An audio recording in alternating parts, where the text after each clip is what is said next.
การอ่านพระธรรมของพระเจ้าองค์ทรงฤทธานุภาพสูงสุดการปรากฏตัวและภารกิจของพระเจ้าพระเจ้าเฮ็ดให้ผู้ที่สอดคล้องกับเจตนาของพระองค์เองสมบูรณ์ปัจจุบันนี้พระเจ้าต้องการได้รับคนกลุ่มใดหนึ่งกลุ่มที่ประกอบมีคนที่พยายามร่วมมือกับพระองค์คนที่สามารถอ่อนน้อมต่อภารกิจของพระองค์คนที่เชื่อพระธรรมที่พระเจ้ากล่าวนั้นเป็นความจริงและคนที่สามารถนำเงื่อนไขของพระเจ้าเข้าสู่การปฏิบัติพวกเขาแม่นคนที่มีความเข้าใจอย่างแท้จริงอยู่ในหัวใจของพวกเขาแม่นคนที่สามารถถูกเฮ็ดให้สมบูรณ์แบบและพวกเขาจะสามารถเดินตามเส้นทางแห่งความสมบูรณ์แบบอย่างหลีกเว้นบ่ได้คนที่บ่สามารถถูกเฮ็ดให้สมบูรณ์แม่นคนที่ปราศจากความเข้าใจอย่างชัดเจนเกี่ยวกับภารกิจของพระเจ้าคนที่บ่กินและดื่มพระธรรมของพระเจ้าคนที่บ่ใส่ใจต่อพระธรรมของพระองค์และคนที่บ่มีหัวใจที่รักพระเจ้าอยู่ในหัวใจของพวกเขาคนที่สงสัยในพระเจ้าที่บังเกิดเป็นมนุษย์แม่นบ่แน่ใจเกี่ยวกับพระองค์บ่เคยปฏิบัติต่อพระธรรมของพระองค์อย่างจริงจังจักเทื่อและหลอกลวงพระองค์อยู่เสมอแม่นคนที่ต่อต้านพระเจ้าและเป็นของซาตานบ่มีทางที่จะเฮ็ดให้คนดังกล่าวสมบูรณ์แบบได้ถ้าเจ้าปรารถนาที่จะถูกเฮ็ดให้สมบูรณ์แบบแล้วก่อนอื่นเจ้าต้องเป็นที่โปรดปรานของพระเจ้าย้อนว่าพระเจ้าเฮ็ดให้คนที่พระองค์โปรดปรานและผู้ที่สอดคล้องกับเจตนาของพระองค์สมบูรณ์ถ้าเจ้าปรารถนาที่จะมีความสอดคล้องกับเจตนาของพระเจ้าแล้วเจ้าต้องมีหัวใจที่อ่อนน้อมต่อภารกิจของพระองค์เจ้าต้องพยายามแสวงหาความจริงและเจ้าต้องยอมรับการตรวจสอบของพระเจ้าในทุกสิ่งที่เจ้าเฮ็ดได้ผ่านการตรวจสอบของพระเจ้าแล้วบ่เจตนาของเจ้าถูกต้องบ่ถ้าเจตนาของเจ้าถูกต้องแล้วพระเจ้าจะสมเสยเจ้าถ้าเจตนาของเจ้านั้นผิดสิ่งนี้แสดงให้เห็นว่าสิ่งที่หัวใจของเจ้าฮักบ่แม่นพระเจ้าแต่ฮักเนื้อหนังและซาตานฉะนั้นเจ้าต้องใช้การอธิษฐานเป็นวิธียอมรับการตรวจสอบของพระเจ้าในทุกสิ่งเมื่อเจ้าอธิษฐาน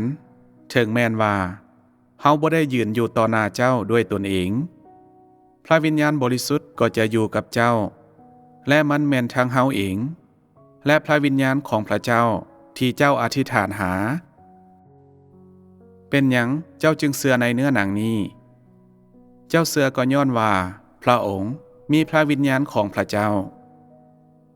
เจ้าจะเชื่อในคนนี้บ่ถ้าพระองค์ปราศจากพระวิญญาณของพระเจ้า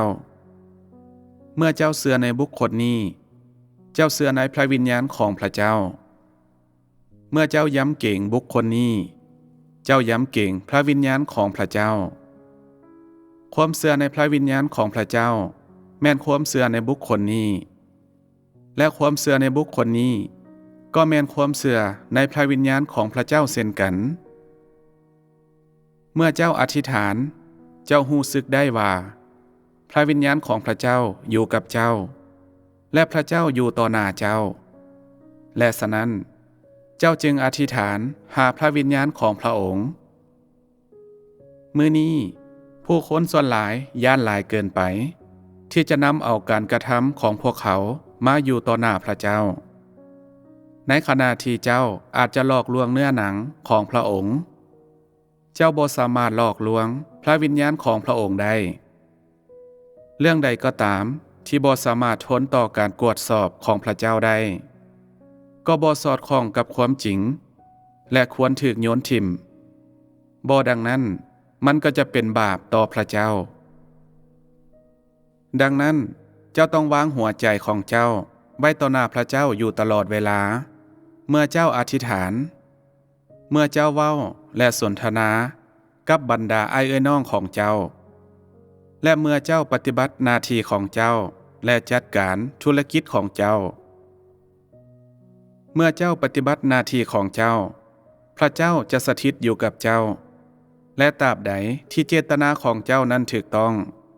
และสำหรับภารกิจในเฮือนของพระเจ้าพระองค์จะยอมรับทุกสิ่งที่เจ้าเฮ็ดเจ้าควรอุทิศตนเองอย่างจริงจังเพื่อปฏิบัติหน้าที่ของเจ้าให้สำเร็จเมื่อเจ้าอธิษฐานถ้าเจ้ามีหัวใจที่ฮักพระเจ้าและแสวงหาการเบิ่งแยงการปกป้องและการกวดสอบถ้าสิ่งเหล่านี้แม่นเจตนาของเจ้าคำอธิษฐานต่างๆของเจ้าก็จะมีประสิทธิภาพตัวอย่างเช่นเมื่อเจ้าอธิษฐานในที่ประชุมถ้าเจ้าเปิดใจของเจ้าและอธิษฐานหาพระเจ้าและบอกกับพระองค์สิ่งที่อยู่ในใจของเจ้าโดยบ่มีการเว้าตัวแล้วคำอธิษฐานต่างๆของเจ้าก็จะมีประสิทธิภาพอย่างแน่นอนถ้าเจ้ามีหัวใจที่ฮักพระเจ้าอย่างแท้จริงแล้วเจ้าก็ควรสาบานกับพระเจ้าว่าพระเจ้าผู้อยู่ในสวรรค์และเทิงแผ่นดินโลกและทำกลางทุกสิ่งข้าน้อยขอสาบานต่อพระองค์ว่าขอให้พระวิญญาณของพระองค์กวดสอบทุกสิ่งที่ข้าน้อยเฮ็ดและปกป้องและเบิ่งแยงข้าน้อยตลอดเวลาและเฮ็ดให้ทุกสิ่งที่ข้าน้อยเฮ็ดเป็นไปตามความประสงค์เพื่อยืนอยู่ต่อหน้าพระองค์หากหัวใจของข้าน้อยหยุดฮักพระองค์หรือมันทรยศต่อพระองค์ขอให้พระองค์เคียนตีและสาปแช่งข้าน้อยอย่างสาหัสด้วย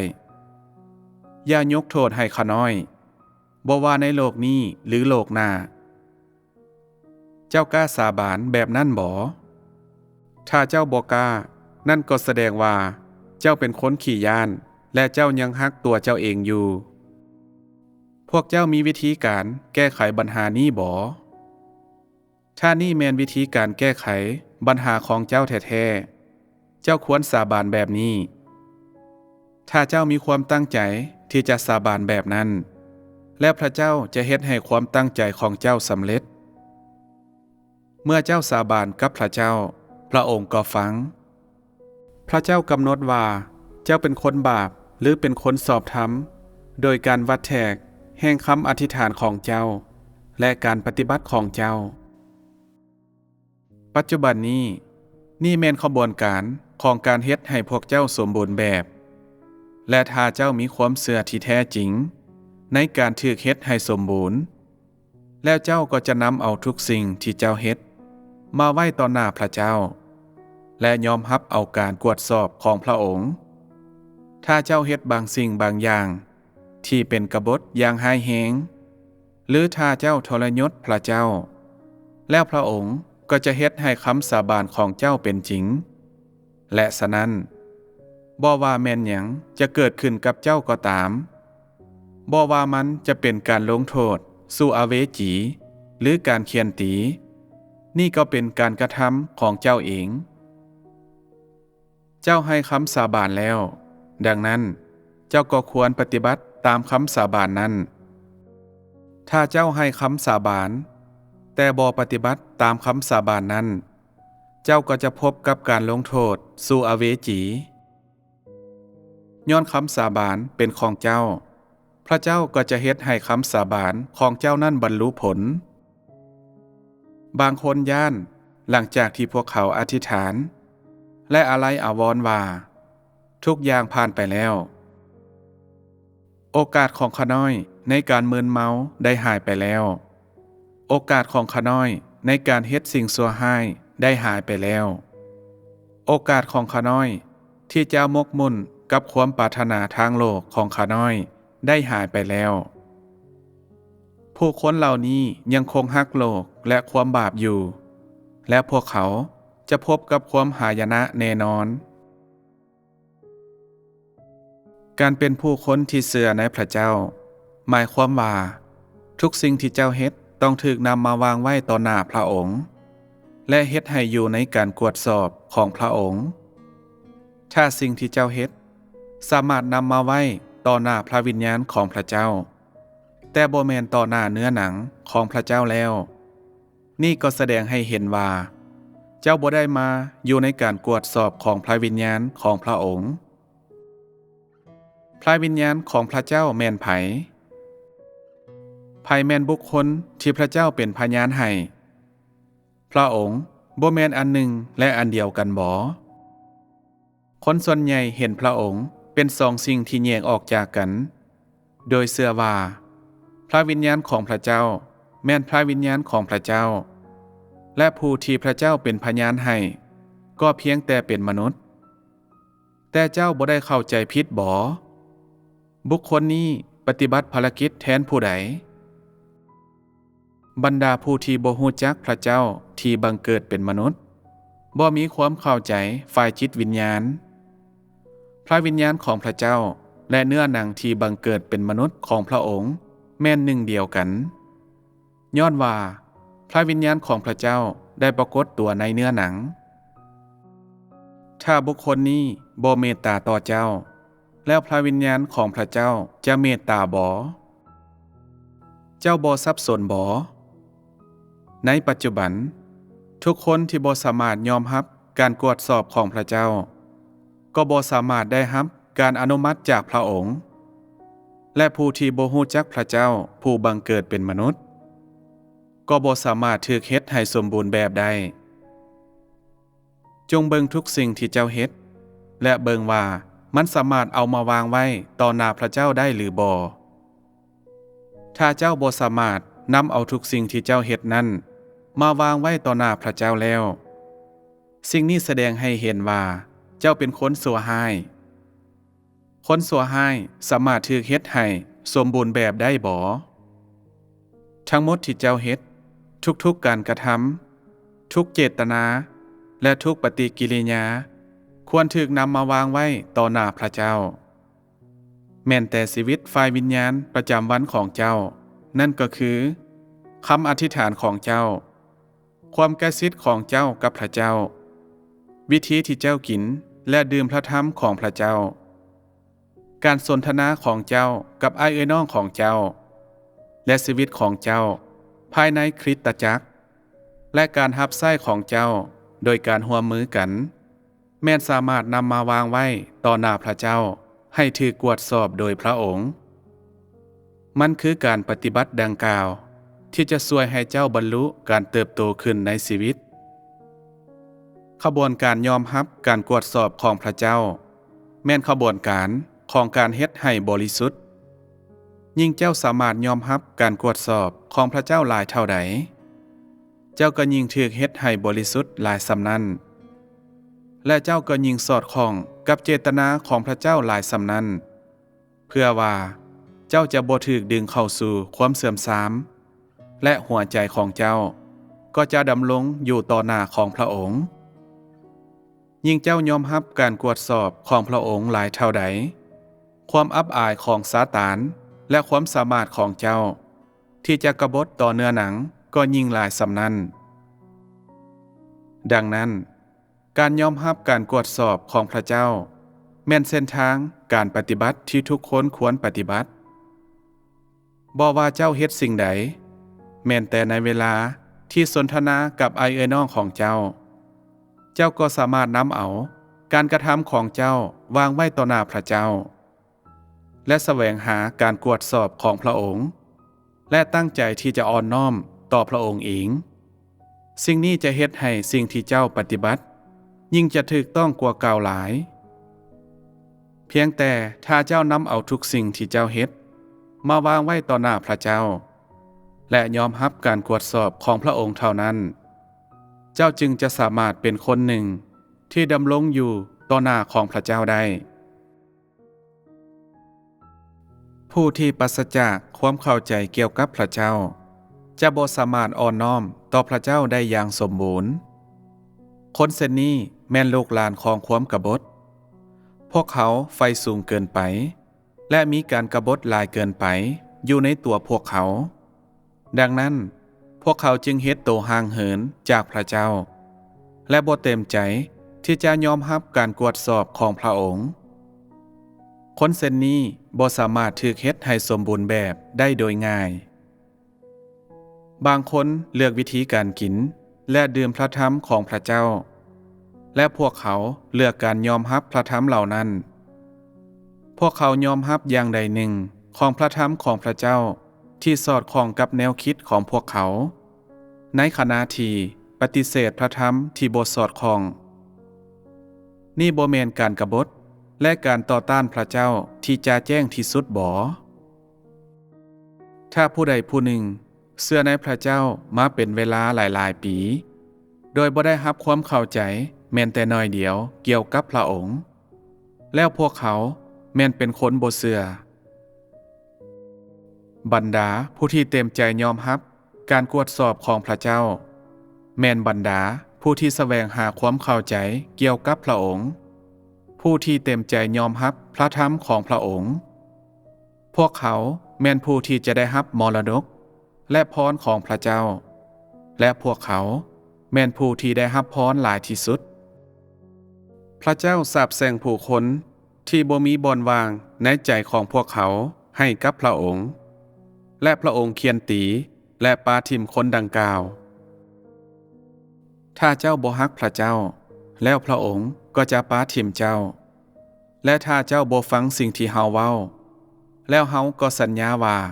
พระวิญญาณของพระเจ้าจะปาทิมเจ้าลองเบิ่งถ้าเจ้าบ่เชื่อมื้อนี้เฮาชี้แจงเส้นทางแห่งการปฏิบัติให้แก่เจ้าแต่เจ้าจะเอาไปปฏิบัติตามหรือบ่นั้นมันก็สุดแล้วแต่เจ้าถ้าเจ้าบ่เชื่อถ้าเจ้าบ่ปฏิบัติเจ้าจะเห็นด้วยตนเองว่าพระวิญญาณบริสุทธิ์ปฏิบัติภารกิจในตัวเจ้าหรือบ่ถ้าเจ้าบ่แสวงหาความเข้าใจเกี่ยวกับพระเจ้าแล้วพระวิญญาณบริสุทธิ์ก็จะบ่ปฏิบัติภารกิจในตัวเจ้าพระเจ้าปฏิบัติภารกิจในผู้คนที่แสวงหาและเสิร์ชสู่พระธรรมของพระองค์ยิ่งเจ้าเสิร์ชสู่พระธรรมของพระเจ้าหลายเท่าใดพระวิญญาณของพระองค์ยิ่งจะปฏิบัติภารกิจของพระองค์ในตัวเจ้าหลายเท่านั้นยิ่งคนหนึ่งเสิร์ชสู่พระธรรมของพระเจ้าหลายเท่าใดโอกาสที่พวกเขาจะถูกพระเจ้าเฮ็ดให้สมบูรณ์แบบก็มีหลายขึ้นเท่านั้น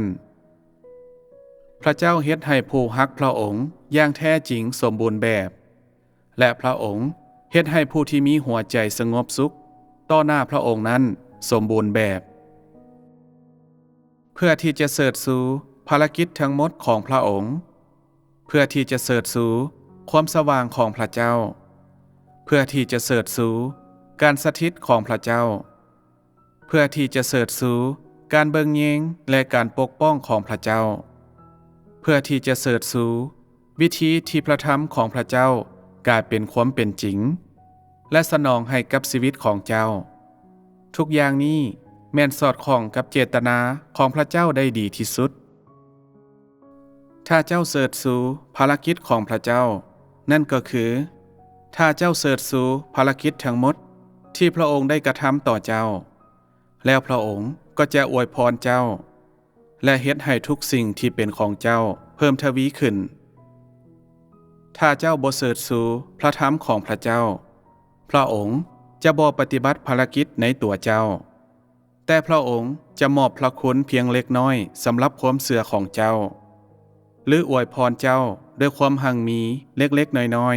ๆหรือความปลอดภัยเล็กๆน้อยๆสำหรับครอบครัวของเจ้าเจ้าควรพยายามเฮ็ดให้พระธรรมของพระเจ้ากลายเป็นความจริงของเจ้าและสามารถเฮ็ดให้พระองค์พอใจและสอดคล้องกับเจตนาของพระองค์เจ้าบ่ควรเพียงแต่ชื่นชมพระคุณของพระองค์เท่านั้นบ่มีหยังจะสำคัญสำหรับผู้เชื่อไปกว่าการได้รับภารกิจของพระเจ้าได้รับความสมบูรณ์แบบและกลายเป็นผู้ที่เฮ็ดตามความประสงค์ของพระเจ้านี่แม่นเป้าหมายที่เจ้าควรแสวงหาทั้งหมดที่มนุษย์ได้แสวงหาในยุคแห่งพระคุณแม่นล้าสมัยแล้วในตอนนี้ย้อนว่าในตอนนี้มีมาตรฐานการแสวงหาที่สูงกว่า สิ่งที่แสวงหาแม่นทั้งสูงส่งกว่าและเป็นจริงหลายกว่าสิ่งที่แสวงหาสามารถตอบสนองสิ่งที่มนุษย์ต้องการอยู่ภายในได้ดีกว่าในยุคอดีตพระเจ้าบ่ได้ปฏิบัติภารกิจในผู้คนดังที่พระองค์เฮ็ดในปัจจุบันพระองค์บ่ได้กล่าวกับพวกเขาหลายดังที่พระองค์ได้กล่าวในทุกวันนี้หรือความต้องการของพระองค์ต่อพวกเขาก็บ่ได้สูงคือทุกวันนี้การที่พระเจ้าเว้าถึงสิ่งเหล่านี้กับพวกเจ้าในตอนนี้ก็แสดงว่าเจตนาสูงสุดของพระเจ้าแม่นแน่ใส่พวกเจ้าใส่คนกลุ่มนี้ถ้าเจ้าปรารถนาที่จะถือพระเจ้าเฮ็ดให้สมบูรณ์แบบอย่างแท้จริงแล้วเจ้าจงแสวงหามันคือดังเป้าหมายหลักของเจ้าบ่ว่าเจ้ากำลังแล่นไปมากำลังเสียสละตัวเจ้าเองกำลังปฏิบัติหน้าที่หรือบ่ว่าเจ้าได้รับการฝากฝังจากพระเจ้าก็ตามจุดประสงค์ก็เพื่อถูกเฮ็ดให้สมบูรณ์และปฏิบัติตามเจตนาของพระเจ้าเสมอและเพื่อบรรลุเป้าหมายเหล่านี้ถ้าบางคนว่าพวกเขาบ่ได้แสวงหาความสมบูรณ์แบบจากพระเจ้าหรือทางเข้าสู่ชีวิตแต่แสวงหาความสงบสุขและปิติยินดีทางเนื้อหนังเท่านั้นแล้วพวกเขาแม่นเป็นคนที่ตาบอดที่สุดในบรรดาคนทั้งปวงคนที่บ่แสวงหาชีวิตความเป็นจริงแต่แสวงหาเพียงแต่ชีวิตนิรันดรในโลกที่จะมาถึงและความปลอดภัยในโลกนี้เท่านั้นแม่นเป็นคนตาบอดที่สุดในบรรดาคนทั้งปวงดังนั้นทั้งหมดที่เจ้าเฮ็ดควรถูกเฮ็ดเพื่อจุดประสงค์ของการถูกเฮ็ดให้สมบูรณ์แบบและการถูกรับโดยพระเจ้าภารกิจที่พระเจ้าปฏิบัติในผู้คนแม่นเพื่อสนองให้พวกเขาอิงตามความต้องการที่แตกต่างกันของพวกเขายิ่งชีวิตของมนุษย์ใหญ่โตขึ้นเท่าใดพวกเขาก็ยิ่งต้องการหลายส่ำนั้นและพวกเขายิ่งแสวงหาหลายขึ้นส่ำนั้นถ้าในระยะนี้เจ้าบ่มีการแสวงหาสิ่งนี้ก็พิสูจน์ให้เห็นว่าพระวิญญาณบริสุทธิ์ได้ปาถิ่มเจ้าแล้วทุกคนที่แสวงหาชีวิตจะบ่ถูกพระวิญญาณบริสุทธิ์ปาถิ่มเลยผู้คนดังกล่าวแสวงหาอยู่เสมอ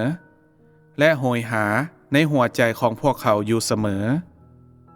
คนดังกล่าวบ่เคยพอใจกับสิ่งต่างๆดังที่พวกเขาเป็นในปัจจุบันแต่ละระยะของภารกิจของพระวิญญาณบริสุทธิ์แน่เพื่อบรรลุผลในตัวเจ้าแต่ถ้าเจ้าพอใจในตนเองถ้าเจ้าบ่มีความต้องการอีกต่อไปถ้าเจ้าบ่ยอมรับภารกิจของพระวิญญาณบริสุทธิ์อีกต่อไป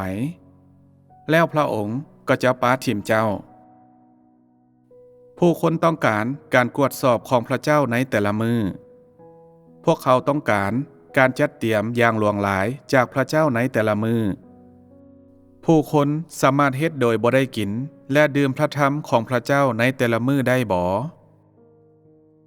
ถ้าบางคนรู้สึกคือกับว่าพวกเขาบ่สามารถกินหรือดื่มพระธรรมของพระเจ้าได้อย่างเพียงพออยู่เสมอถ้าพวกเขาแสวงหาและหิวโหยและกระหายหามันอยู่เสมอพระวิญญาณบริสุทธิ์จะปฏิบัติภารกิจในตัวพวกเขาอยู่ตลอดเวลายิ่งผู้ใดผู้หนึ่งหิวโหยและกระหายหลายเท่าใดสิ่งต่างๆที่เป็นจริงยิ่งจะสามารถออกมาจากการสนทนาของเขาหลายเท่านั้นยิ่งผู้ใดผู้หนึ่งแสวงหาความจริงหลายเท่าใดพวกเขาก็ยิ่งบรรลุการเติบโตในชีวิตของพวกเขาได้ไว้หลายสำนั้นเฮ็ดให้พวกเขามีอุดมสมบูรณ์ในประสบการณ์และเป็นผู้อาศัยที่ห่างมีในเฮือนของพระเจ้า